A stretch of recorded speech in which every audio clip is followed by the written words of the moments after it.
Le journal de l'économie sur TV5 Monde. Bienvenue à tous.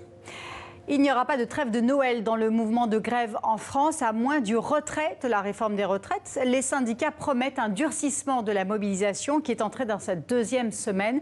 Édouard Philippe va appeler les partenaires sociaux pour tenter de reprendre le dialogue. En attendant, le ministre de l'économie recevait les représentants des organisations professionnelles pour évaluer l'impact économique des grèves. Les entreprises de l'hôtellerie-restauration pourraient notamment bénéficier d'un étalement de paiement de leurs charges fiscales et sociales.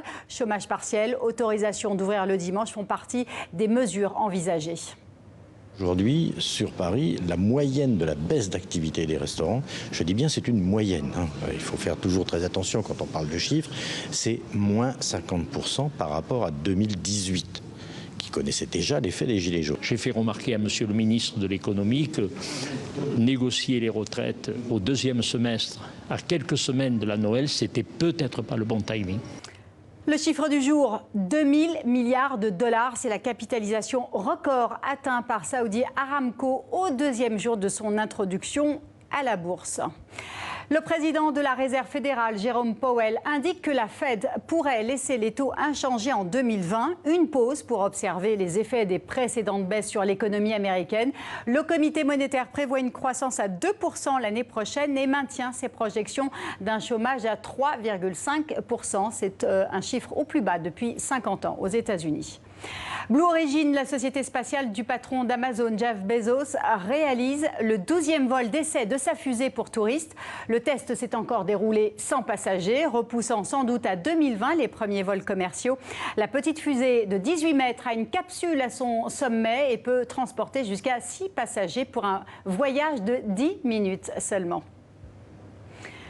En Côte d'Ivoire, les étudiants de la première université virtuelle ont reçu leur diplôme. Ces filières numériques ont été créées en 2015, un nouveau mode d'apprentissage pour désengorger les universités traditionnelles. L'amphithéâtre a désormais une dimension quasi infinie.